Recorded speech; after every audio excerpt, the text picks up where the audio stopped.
Welcome everybody. Recently I had a conversation.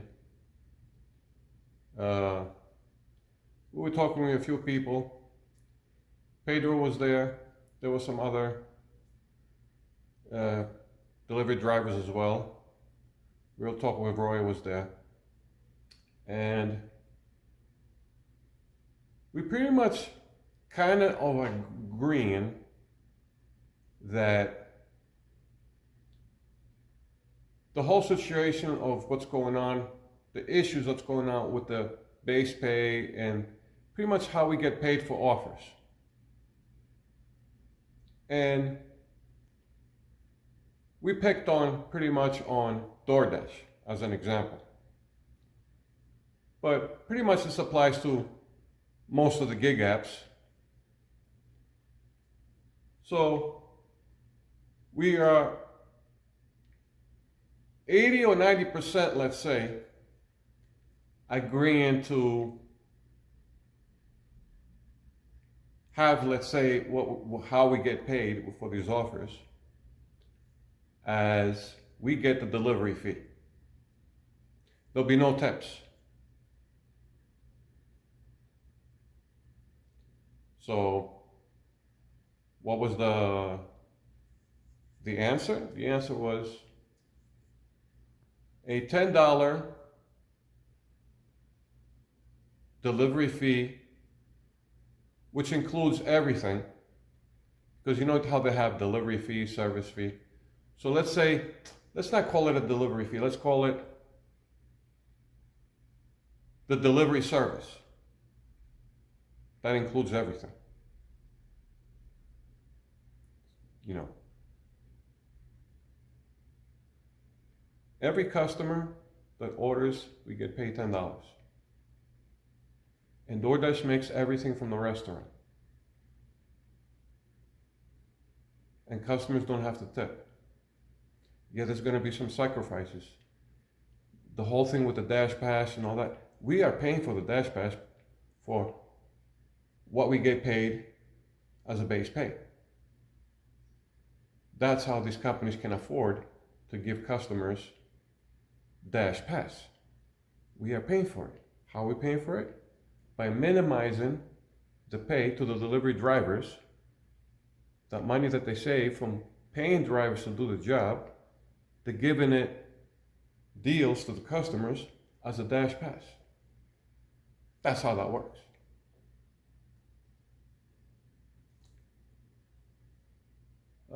Pedro kind of agreed with it, but we all understand that it will not work with the low ball offers, with the low paying customers. Pretty much the cheapskate orders. The orders that you see, $3 total for pay for offers, $4 and $5. Pretty much no tip whatsoever. So the issue is that it might work for the middle or higher orders, but for the low ball offers, and Pedro says there's a lot of them, and I have to agree with it, there's a lot of low ball offers. But Real Talk with Roy says, well, there might be a lot of low ball offers, but those are the offers we don't want to take anyways.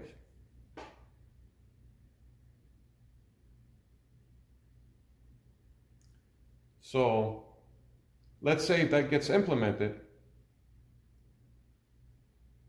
Yeah, people will still order because they are depending on the service. They like the delivery service. They don't want to do it. They don't want to live without it. They have become accustomed to it. But will it drive the lowball offer customers away?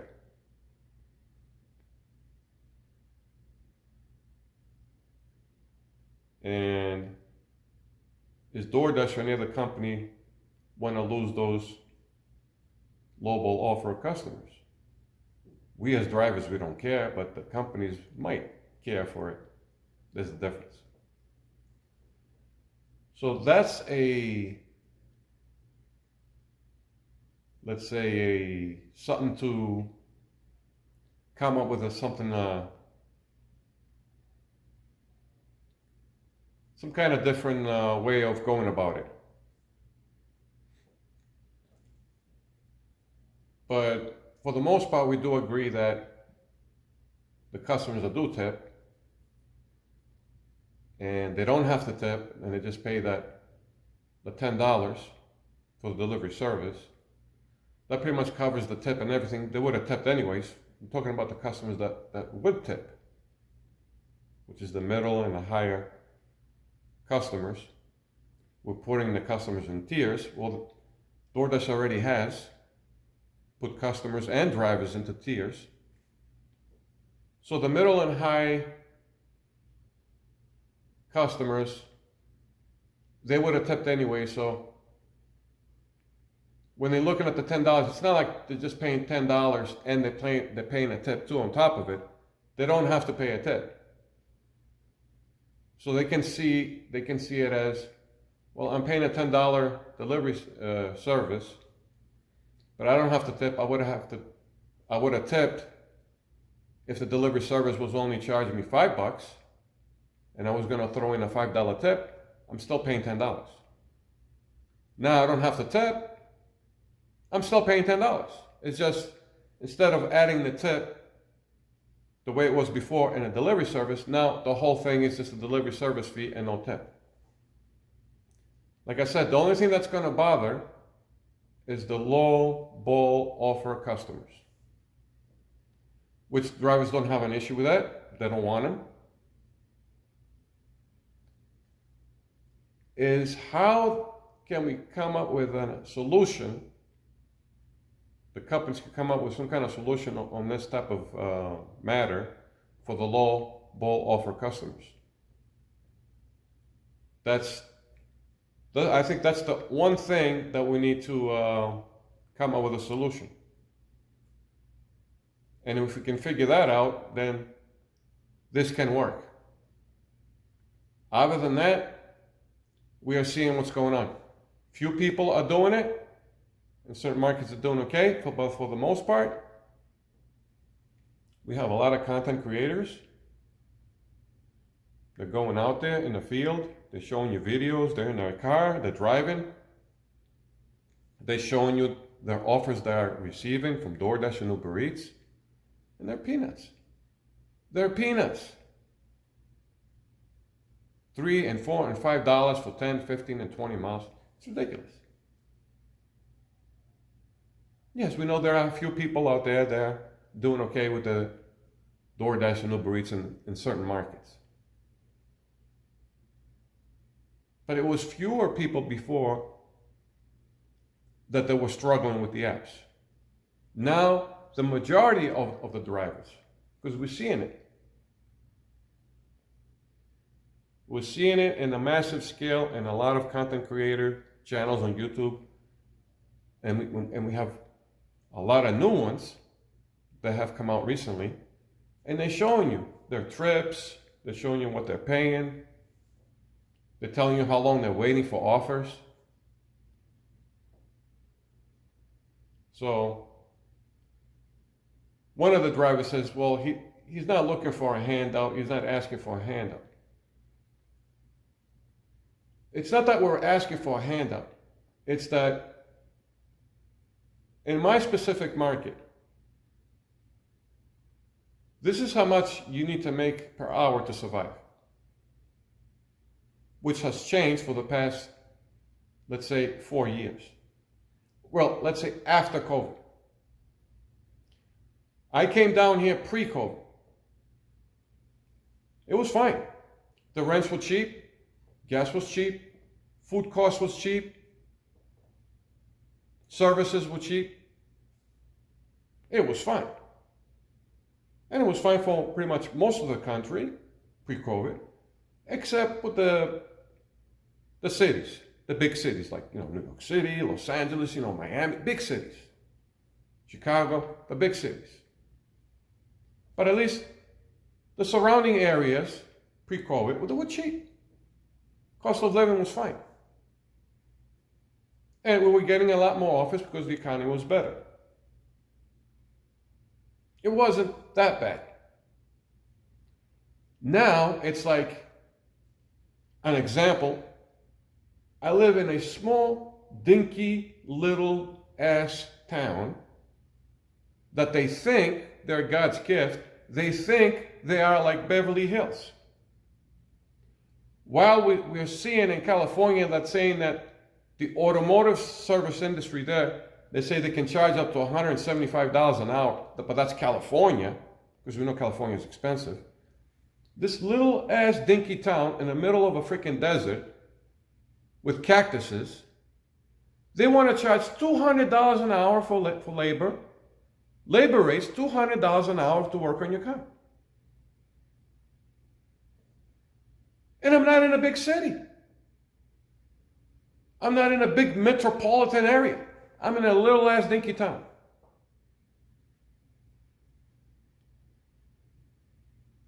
That's what I'm talking about.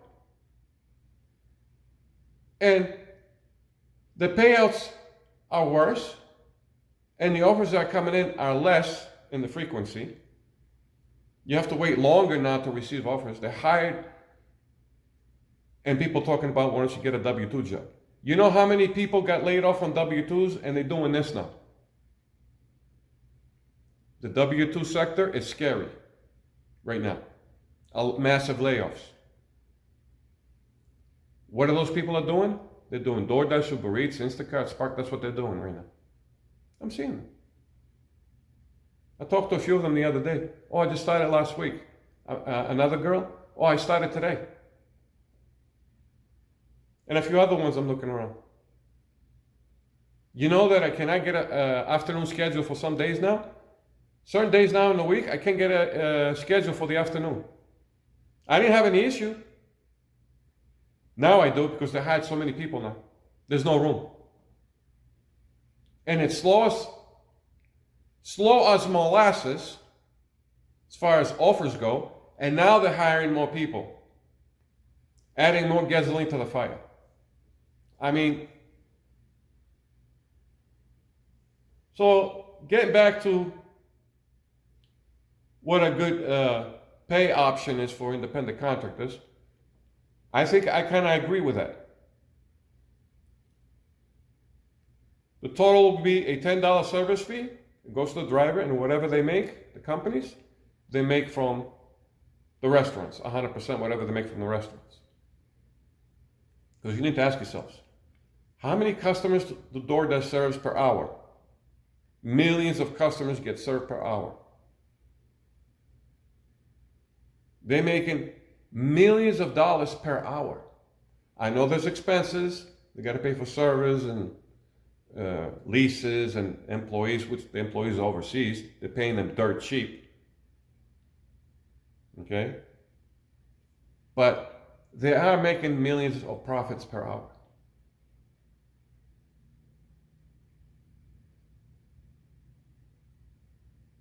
So, what do you guys think?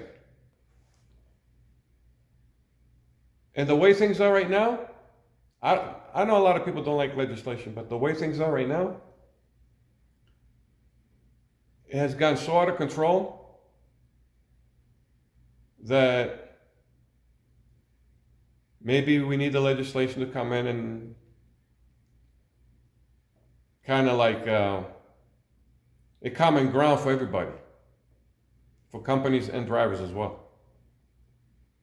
Because right now it's 100% it's on the companies. Everybody else is getting the shaft. Maybe with the legislation there could be some kind of balance, like the way it is in Colorado, as an example. So, you guys let me know in the comments, and it is what it is, right? Catch you guys later.